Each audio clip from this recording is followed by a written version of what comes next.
नमस्कार दोस्तों, स्वागत आपका हमारे चैनल पर। सुबह घर की सब खिड़कियां खोल देना सुधा को बहुत अच्छा लगता था। खुली हवा, ताजगी और अपने मन के खालीपन को भरना उसे अच्छा लगता था। लेकिन माँ जी को ये कहाँ पसंद आता। शक संदेह के चश्मे से बहू को देखने की उनकी आदत थी। बिना सोचे समझे वे कुछ भी कह डालती। किस यार को देखती हो जो सुबह सुबह खिड़कियां खोलकर खड़ी हो जाती हो। कहते हैं तीर तलवार शायद इतनी गहरी चोट न दे सके जितने शब्द घायल कर जाते हैं। यहाँ तो रोज का किस्सा था। औरत जो थी, जिसकी नियति सबकी सुनने की होती थी, इसीलिए सुधा उनके कटु शब्दों को बुला देती। सच ही तो है, जब विकल्प ना रहे तो सीमा पार जाकर भी समझौते करने पड़ते हैं। इस समझदारी ने ही उसे ऐसा तटस्थ बना दिया था जैसे सब पत्थर कह देते हैं, कुछ असर नहीं, जो चाहे कहो। लेकिन ये किसे पता था कि उसका अंतर्मन आहत होकर कब टूट बिखर गया। ये तो उसे खुद भी पता नहीं था। उसके मायके को लेकर ससुराल में खूब बातें बनती। रोज रोज के ताने सुधा को अब परेशान नहीं करते। आदत जो बन गई थी, सुनना और पत्थर की मूरत बनी रहना, जिसकी न जबान थी न कान। इस मूर्ति में भी दिल धड़कता था। ये एहसास शायद अब किसी को नहीं था। सास की फप्तियाँ उसके दिल को छलनी करती, लेकिन फिर भी वो उसी मुस्कुराहट से जीती जैसे कुछ हुआ ही नहीं। कितनी अजीब बात है, बहू मुस्कुराए तो बेहया का तमगा पाती है, बोले या प्रतिकार करे तो संस्कारहीन। ससुराल में उसकी एक देवरानी भी थी, प्रिया, बड़े घर की बेटी, जिसके आगे सासू माँ की जबान पर भी तलुए से चिपकी रहती। जब प्रिया अपने मायके जाती तो सुधा को भी अपने घर की बहुत याद आती। पर जाए तो कैसे, किसके घर जाए वो। रिश्ते इतने खोखले हो चुके थे कि अब कोई एक फ़ोन करके उसका हालचाल पूछने वाला भी नहीं था। आज जब प्रिया अपने मायके से वापस आई तो उसका मन भी तड़पने लगा। सासू माँ उसके लाए पुहारों, कपड़े, गहनों को देख फूली नहीं समा रही थी। रह रहकर सुधा को कोसना जारी था। प्रिया सुधा को अपने कमरे में ले आई, उसे अपने पियर के मज़ेदार किस्से बताने लगी। सुधा जैसे अतीत में खोने लगी। अपनी भाभी के कड़वे शब्द उसे फिर याद आने लगे। महारानी जब चाहे मुंह उठाकर चली आती है, जैसे बाप ने करोड़ों की दौलत छोड़ रखी है। प्रिया जा चुकी थी। दोपहर का समय था, इसलिए उदास मन के साथ सुधा बिस्तर पर सुस्ताने लेट गई। अतीत की यादें, कटु स्मृतियाँ चलचित्र की तरह मन मस्तिष्क में साकार होने लगी। पापा दुनिया से विदा हुए तो पीहर का रास्ता हमेशा के लिए बंद हो गया। माँ बचपन में ही गुजर गई थी। पापा ने ही दोनों भाई बहनों को संभाला था। ये सच था कि उन्होंने कभी माँ की कमी महसूस नहीं होने दी थी। सुधा ने छोटे भाई को ऐसा ही ममता भरा प्यार दिया जैसा बच्चा अपनी माँ से उम्मीद करता है। उम्र में वो 3 साल बड़ी भी तो थी, लेकिन बचपन से उसे बड़ा भी तो बना दिया था। मासूमियत छिन गई, लेकिन बाऊ राहुल ने उस पर जान छिड़कता था। समय पंख लगाकर ऐसे उड़ा कि पता ही न चला कि गुड्डे गुडियों से खेलते हुए कब बड़े हो गए। पापा जल्दी से अपनी जिम्मेदारी से मुक्त हो जाना चाहते थे। विवान का रिश्ता आया। इंजीनियर, सुंदर सौम्य स्वभाव, प्रतिष्ठित परिवार। बस पापा को और क्या चाहिए था। झट से रिश्ता पक्का कर दिया। सुधा खुद गर्ज नहीं थी। उसे अपनी शादी के अरमान की खुशी तो थे, लेकिन पापा और भाई का ख्याल उसे बेचैन करने लगा। वह विदा हुई तो फिर कौन संभालेगा घर को। नारी के बिना घर नहीं हो सकता। भाई के प्रति असीम प्रेम और पिता के स्नेह को समझ सुधा ने जिद पकड़ ली। मैं शादी करूँगी तो एक ही शर्त पर, भाई की शादी भी उसके साथ हो। किसे पता था कि ये प्रेम ही आगे समस्या बन जाएगा, सरल जीवन को कठिन कर देगा। रिश्तों में दूरी बढ़ती जाएगी, सबको झुकना पड़ेगा। और 7 दिनों के अंतराल पर दोनों की शादी संपन्न हो गई। सुधा ससुराल के लिए विदा हुई तो पियर में उसकी भाभी आ गई। बहुत खुश थी सुधा। कुदरत ने बहुत दिनों बाद कुछ ऐसा सुखद दिया था जिससे उनकी अधूरी जिंदगी पूर्णता की ओर कदम बढ़ाने लगी थी। लेकिन ज़िंदगी इतनी सरल कहाँ होती है। मन का सोचा पूरा हो जाए तो क्या कहने।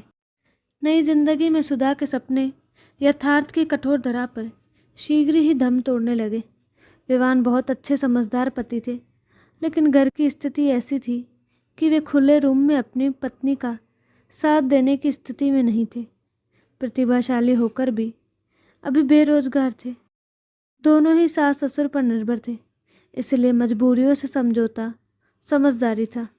पापा को शायद ये उम्मीद न रही होगी, इसलिए सुधा की शादी के बाद शुद्ध बेचैन रहने लगे।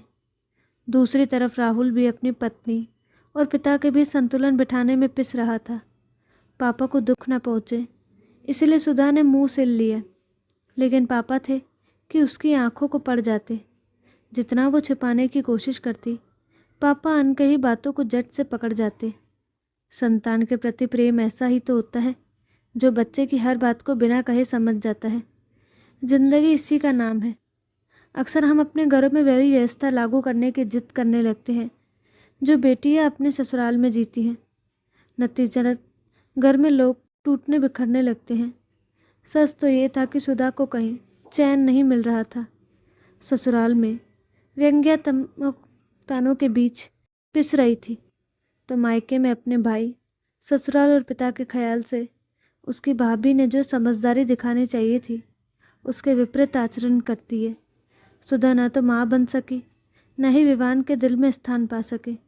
दूरी, तटस्थता, यंत्र चालित कृत्रिम जीवन उसे आहत करता चला गया। घड़ी ने टन टन अलार्म बजाया। सुधा जैसे चौंक पड़ी। उसे अपने जिंदा होने का एहसास हुआ। चेहरे पर पसीने की बूंदें झलक रही थी। वो उठी, एक गिलास पानी पिया और खाली कमरे में फिर अपने खालीपन से खेलने लगी। पुरानी यादें फिर से न चाहते हुए भी उसके आगे नाचने लगी। जब पिता का देहांत हुआ तो 12 दिन भी उसने मायके में कैसे निकाले थे, वह कटु अनुभव उसे याद आने लगा। भाई राहुल बेचारा कितनी कोशिश करता रहा कि दीदी को कुछ महसूस ना हो, लेकिन सुधा कोई बच्ची नहीं थी। वो समझ गई कि पापा के बाद उसका रिश्ता भी इस घर से टूट गया है। फिर एक दिन वह अनुभव भी हो गया जिसने सुधा के सारे भ्रम तोड़ दिए। राहुल की जिद पर वो मायके चली गई। राहुल के साथ बहन को देख भाभी का मुंह फूल गया। रात को सुधा ने उनके कमरे में आती तेज आवाज़ों को सुन लिया। राहुल अपनी पत्नी के गैर जिम्मेदाराना व्यवहार से खींच उठा था। उसकी बीवी ने साफ साफ शब्दों में अल्टीमेटम दे दिया, अगर ये बेहया मुझे दोबारा यहाँ दिखी तो समझ लेना उसी क्षण में खुद को कुछ कर बैठूंगी। मुझे क्या बेवकूफ़ समझते हो? मुझे पता है ये मायके में क्यों मंडराती है। पूरी संपत्ति हड़पने के बाद तुम्हें सड़क पर ना ला दे तो कहना। इसके बाद शायद हाथापाई भी हुई होगी। राहुल ये बात कैसे सहन कर पाता। नफरत से सुधा तड़प उठी। छी, क्या कोई ऐसी नीच सोच भी हो सकती है। पूरी रात सुधा ने जागते निकाल दी। वह घर जिसमें वह पली बड़ी थी अचानक जहर की तरह चुभने लगा। सुबह होते ही वो बिना कुछ कहे वापस अपने ससुराल आ गए। उसे इंतज़ार था कि राहुल आएगा माफ़ी मांगने, लेकिन वो नहीं आया। अब सुधा को अपना फैसला सही लगने लगा। भाई भाभी की ज़िंदगी में वो दीवार नहीं बनना चाहती थी। उसने फैसला कर लिया, अब कभी नहीं। खून के रिश्ते पानी हो गए। राखी का त्यौहार है, भाई दूज भी, लेकिन मायके से कोई बुलावा ना आया। कहना आसान होता है, लेकिन भाई की सूरत देखने को सुधा भी तड़पती। अब उसने अपना मुंह सिल लिया। किसी से कोई शिकायत नहीं। 1 साल बीत गया। विवान को अच्छी नौकरी मिल गई। अब सुधा की हालत भी पहले से बेहतर होने लगी। विवान उसे नॉर्मल करने की बहुत कोशिश करता, लेकिन बुझे मन से अब उम्मीदें फिर से जगाना मुश्किल लगने लगा था। आज फरवरी की 22 तारीख थी। वैसे तो खास दिन उसका जन्मदिन था, लेकिन यहाँ किसे कद्र थी उसकी। सुबह के 8 बजे थे। विवान अभी भी सो रहे थे। सासू माँ व्यस्त थे। तभी दरवाजे की घंटी बजी। सुधा ने खिड़की से बाहर देखा। अचानक उसका रोम रोम खिल उठा। अपनों का प्यार सैलाब बनकर फूट बाहर निकलने लगा। दरवाजे पर राहुल और भाभी खड़े थे। सुधा चहकते हुए दौड़ी। हैप्पी बर्थडे दीदी। राहुल ने पैर छूते ही शुभकामनाएं दी। भाभी भी उसे पैर छू रही थी। स्नेहशील क्षणों में कटुता। क्षण भर सास और प्रिया आश्चर्यचकित थे। राहुल आज उन सब के लिए उपहार लाया था। सुधा किचन की तरफ दौड़ी। ससुराल में बहू का सबसे बड़ा मेहमान भाई होता है। सुधा के मन पर जमी बर्फ बहने लगी थी। भाभी भी उसका हाथ बटाने रसोई में आ गई। दोनों खिलखिलाकर ऐसे बातें करने लगी जैसे पहली बार मिली हो। विवान भी उठ गए। नाश्ते की तैयारी होने लगी। मौका देख विवान ने सुधा को बाहों में भर चूम लिया। कैसा लगा मेरा गिफ्ट? सुधा कुछ पूछती उससे पहले राहुल आ गया। बोला, दीदी ये लो आपका सबसे कीमती गिफ्ट। मुझे जीजू ने ही सजेस्ट किया। सुधा पैकेट खोलने लगी। उसकी आंखों से आंसू बहने लगे। एक बड़ी सी फ्रेम की हुई पापा की तस्वीर जिसमें उनकी मुस्कुराहट सुधा को नया जीवन देती महसूस हो रही थी। फोटो के अलावा गुड्डे गुड़िया भी थे जिनसे सुधा और राहुल बचपन में खेला करते थे। उपहार तो और भी बहुत लाया था राहुल, लेकिन ये चीज़ उसका दिल छू गई। आज पूरा दिन सुधा के नाम था। विवान ने शाम को एक आलीशान होटल में डिनर रखा था। रात में जब सुधा विवान के पास आई तो देखा सामने की दीवार पर पापा की फ़ोटो टंगी है। विवान कह रहा था, सुधा ससुराल में मायके की यादें ना हो तो जीवन अधूरा रह जाता है। अब अपने बेडरूम में आधी चीज़ें मेरी और आधी तुम्हारे मायके की यादगार वाली होंगी। ओ विवान, तुम इतना चाहते हो मुझे? सुधा बावहेल हो विवान से लिपट गई। सुधा चाहने का मतलब ही यही है कि हम बिना कुछ कहे एक दूसरे को समझे, एक दूसरे की कमी को पूरा करें। तुम अंदर ही अंदर घुल रही थी, लेकिन मैं तुम्हें जीते जी मरता नहीं देख सकता था। बत्ती बुझ गई और दोनों एक दूसरे की बाहों में खो गए। आज अचानक बर्फ़ पूरी तरह पिघल गई। दोस्तों, आपको कहानी कैसी लगी?